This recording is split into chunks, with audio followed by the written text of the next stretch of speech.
Assalamualaikum warahmatullahi wabarakatuh. Halo sahabat semuanya, bagaimana kabar kalian hari ini? Saya doakan semoga kita semuanya dalam keadaan sehat dan selalu dalam lindungan Allah Subhanahu wa taala. Amin ya rabbal alamin. Nah, sekarang ketemu lagi dengan saya Pak Beni.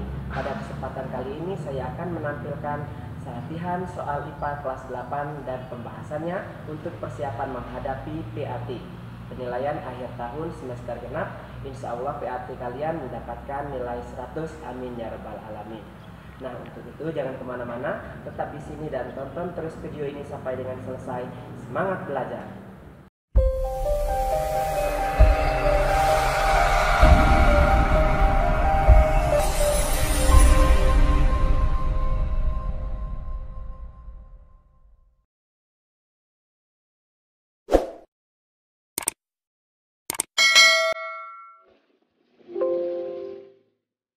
Assalamualaikum warahmatullahi wabarakatuh.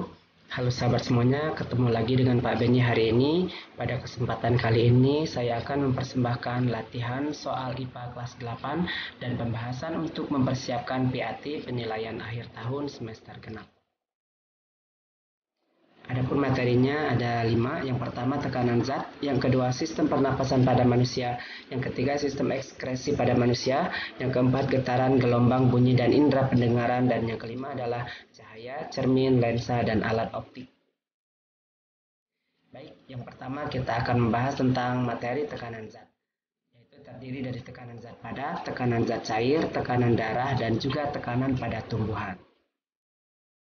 Baik, untuk soal yang pertama, perhatikan gambar berikut ini.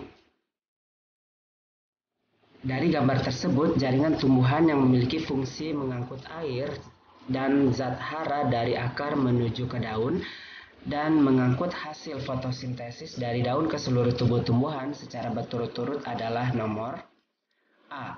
1 dan 3, B. 1 dan 4, C. 2 dan 4, dan D. 4 dan 2. Jawaban yang tepat adalah ternyata jawabannya D, 4 dan 2. Dimana untuk pembahasannya, yang pertama itu namanya adalah jaringan korteks atau jaringan parenkim yang berfungsi tempat menyimpan cadangan makanan. Yang kedua adalah jaringan flum atau pembuluh tapis, berfungsi mengangkut hasil fotosintesis dari daun ke seluruh tubuh tumbuhan. Yang ketiga itu adalah gambar jaringan kambium, berfungsi untuk pertumbuhan sekunder dan memperbesar batang pada tumbuhan dikotil.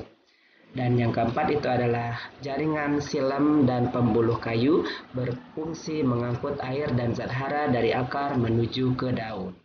Jadi jawabannya adalah D. Soal berikutnya, berikut ini merupakan faktor-faktor yang mempengaruhi naiknya air dari akar sampai ke daun pada tumbuhan adalah A. Daya tekan akar, daya hisap daun, dan difusi. B. Tekanan akar, kapilaritas batang, daya hisap daun. C. Tekanan akar, daya kapilaritas batang, osmosis. Dan D adalah difusi, osmosis, adesi, dan kohesi. Manakah jawaban yang benar? Ternyata jawaban yang benar adalah yang B. Tekanan akar, kapilaritas batang, dan daya hisap daun. Di mana adesi adalah gaya tarik-penarik antar molekul-molekul yang tidak sejenis. Kemudian kohesi adalah gaya tarik-menarik antara molekul-molekul yang sejenis. Untuk osmosis adalah perpindahan zat atau air tanah dari konsentrasi yang rendah hipotonik ke konsentrasi yang tinggi atau hipertonik melalui membran semi-permeabel. Jadi jawabannya adalah yang B. Soal berikutnya. Apabila sebuah benda massa jenisnya lebih besar daripada massa jenis zat cair, maka benda tersebut akan titik-titik. A. Terapung, B. Melayang, C. Tenggelam, D. Mengambang. Jawaban yang tepat adalah jawabannya adalah yang C. Tenggelam. Kalau terapung, jika massa jenis benda lebih ringan daripada massa jenis zat cair, sedangkan kalau benda melayang yaitu jika massa jenis benda sama dengan massa jenis zat cair. Soal berikutnya, sebuah kolam berisi air setinggi 75 cm jika massa jenis air 1000 kg per meter kubik, percepatan gravitasi bumi adalah 10 meter per sekon kuadrat, maka tekanan zat cairnya adalah A. 750.000 N per M kuadrat, B. 70.500 N per M kuadrat,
filtrasi dan filtratubulus, C. reabsorpsi dan urin sekunder, dan D. augmentasi dan urin sesungguhnya. Yang mana yang benar untuk huruf X?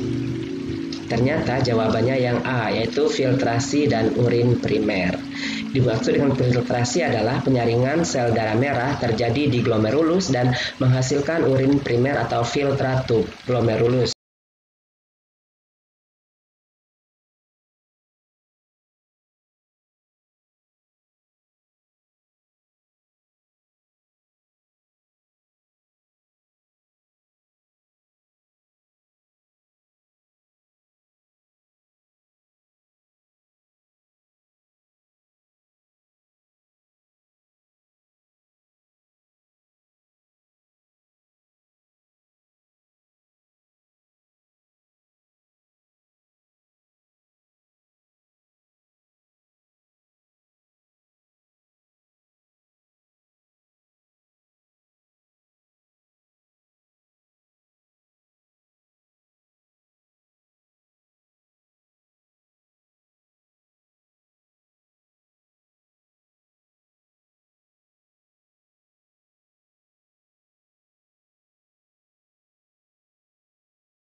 cahaya dan kemampuan mata untuk melihat benda adalah A. Mata dapat melihat benda karena benda memiliki kemampuan menyerap cahaya yang diterima. B. Mata dapat melihat benda karena benda memantulkan cahaya yang diterimanya sehingga cahaya masuk ke mata. C. Mata dapat melihat benda karena cahaya yang mengenai benda dibiaskan. D. Mata dapat melihat benda karena syarat-syarat mata memiliki kemampuan untuk melihat benda sehingga kemampuan mata untuk melihat tidak ada hubungannya dengan cahaya. Jawaban yang benar adalah yang B, yaitu mata dapat melihat benda karena benda memantulkan cahaya yang diterimanya sehingga cahaya masuk ke dalam mata. Penjelasannya yaitu benda dapat terlihat oleh mata karena benda dapat memantulkan cahaya dan cahaya tersebut dapat tertangkap oleh mata manusia. Sebuah benda dapat terlihat bukan karena benda membiaskan cahaya yang ada, tetapi memantulkan cahaya tersebut. Jawabannya yang B. Berikutnya, lukisan bayangan pada cermin datar yang benar adalah A, B, C, atau D. Silakan dijawab yang mana? Baik, jawabannya yang tepat adalah yang C. Ini gambarnya ya. Jadi bentuknya menghadap terbalik. Jarak bendanya yaitu sama dengan jarak bayangannya ya. Jadi sifat bayangan yang terbentuk oleh cermin datar adalah maya, tegak, sama besar, menghadap terbalik. Ya, itu sifat-sifat bayangannya oleh cermin datar. Jawabannya C. Selanjutnya, sebuah nyala api lilin tingginya 2 cm berada 10 cm di depan cermin cembung. Jika jarak titik api atau jarak fokus cermin adalah 15 cm, maka bayangan akan terbentuk pada jarak titik-titik. A. 6 cm di depan cermin, B. 6 cm di belakang cermin, C. 30 cm di depan cermin, dan D. 30 cm di belakang cermin. Silakan cari dulu yang mana jawabannya. Ya, jawabannya yang B, 6 cm di belakang cermin. Diketahui cermin cembung, maka fokusnya selalu negatif ya. Jadi jaraknya tadi 10 cm dan fokusnya adalah minus 15 cm. Ditanyanya adalah letak bayangan atau S-aksen. Jawabannya menggunakan rumus per S sama dengan per S plus per S-aksen. Ya, jadi sudah diketahui fokusnya tadi adalah min 15, jadi per min 15 sama dengan untuk jarak bendanya per 10 ditambah dicari adalah S-aksennya per S-aksen. Jadi min 1 per 15 dikurang 1 per 10 karena dia pindah ruas ke sebelah kiri sama dengan, maka jadi minus ya. Setelah itu sama dengan 1 per S-aksen. Ya, setelah itu kita baru mencari penyebutnya dulu, disamakan penyebutnya supaya penyebutnya sama, maka 15 dikali 2 sama dengan 30 dan 10 dikalikan dengan 3 sama dengan 30. Jadi penyebutnya sama-sama 30 dan pembilangnya bagian atasnya min 2 dan min 3. Maka min 2 dan min 3 itu hasilnya adalah min 5 per 30 ya. Sama dengan per S-aksen. Nah, untuk mencari S-aksennya nanti kita balik ya. Jadi 5 min 5 per 30 ya sama dengan per S-aksen. Setelah itu min 5 dikali S-aksen sama dengan 30. S-aksennya berarti 30 per min 5. Jadi 30 dibagi min 5 hasilnya adalah bayangannya, S-aksennya adalah min 6 cm. Jadi bayangan yang terbentuk pada jarak min 6 cm yang berarti 6 cm di belakang cermin. Jadi jawabannya yang B, 6 cm di belakang cermin. Oke. Soal selanjutnya, sebuah benda setinggi 10 cm berada 30 cm di depan lensa cembung yang jarak titik apinya atau titik fokusnya adalah 20 cm. Maka pembesaran bayangan yang terbentuk adalah A 1/4 kali, B setengah kali, C 2 kali, dan D 4 kali. Silakan dicari dulu di otret. Jawaban yang benar adalah yang C, yaitu 2 kali. Diketahui lensa cembung maka fokusnya bersifat positif, jadi jaraknya adalah 30 cm dan fokusnya adalah 20 cm. Ditanya pembesaran bayangannya atau M besar. Maka kita gunakan rumus untuk mencari jarak bayangannya. Spar F sama dengan spar S plus spar S aksen. Fokusnya jadi 20 per 20 ditambah jarak bendanya adalah 30 per 30 ditambah spar S aksen. Kemudian spar 20 kita pindah ruaskan menjadi min 1 per 30 sama dengan spar S aksen. Kemudian kita samakan penyebutnya dulu supaya sama, maka kita kalikan 20 dikali 3 sama dengan 60 dan 30 dikali 2 sama dengan 60. Jadi penyebutnya sama-sama 60 dan pembilangnya adalah 3 dan 2. Sekarang 3 dikurang 2 per 60 sama dengan spar S aksen, maka hasilnya adalah 1 per 60 sama dengan 1 per S aksen. Untuk mencari S aksen maka dibaliklah menjadi 60 per 1, maka jarak bayangannya adalah 60 cm ya. Jadi sekarang kita cari pembesarannya dengan menggunakan rumus M sama dengan S aksen per S ya. Jadi jarak bayangan dibagi dengan jarak bendanya. Jarak bayangannya tadi 60 cm dan jarak bendanya dibagi 30 cm, maka 60 per 30 sama dengan 2 kali pembesarannya. Jadi pembesaran bayangan yang terbentuk adalah sebesar 2 kali. Oke, jawabannya yang C. Soal berikutnya, Ibu Ani berusia 55 tahun mengalami gangguan pada matanya. Dia tidak bisa membaca tulis di buku yang dibacanya. Tulisannya pecah dan tidak terbaca. Setelah pergi ke dokter, akhirnya mata Bu Ani dibantu dengan kacamata cembung. Gangguan yang dialami Bu Ani adalah A. Hipermetropi bayangan benda jatuh di depan retina, B. Hipermetropi bayangan benda jatuh di belakang retina, C. Miopi bayangan benda jatuh di depan retina, dan D. Miopi bayangan benda jatuh di belakang retina. Yang mana yang benar jawabannya? Jawabannya adalah yang B, yaitu hipermetropi, yaitu bayangan jatuh di belakang retina. Perhatikan gambarnya ya. Penderita hipermetropi tidak bisa melihat benda dekat karena bayangan jatuh di belakang retina. Sementara dapat ditolong dengan menggunakan lensa cembung supaya bayangan jatuh tepat di retinanya. Soal berikutnya, Ibu Ani yang menderita rabun dekat mempunyai titik dekatnya 50 cm. Jika ingin melihat dengan jarak normal 25 cm, maka kacamata yang harus digunakan oleh Ibu Ani berkekuatan A setengah dioptri, B 1 dioptri, C 2 dioptri, dan D 4 dioptri. Yang mana yang benar? Jawabannya yang tepat adalah yang C, plus 2 dioptri. Diketahui titik dekatnya ataupun tum proksimumnya 50 cm, ditanya kekuatan lensa atau P. Maka rumusnya P sama dengan 4 min 100 per PP.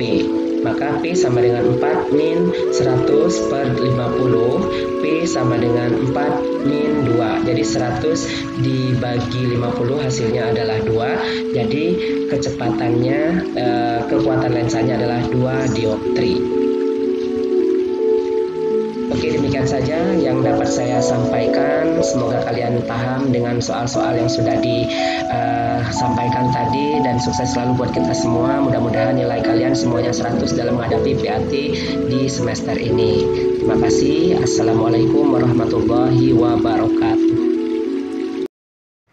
Nah, sahabat semuanya, demikian tadi sudah kita saksikan dan bersama-sama soal-soal latihan IPA kelas 8 dan pembahasannya dalam menghadapi PAT semester genap.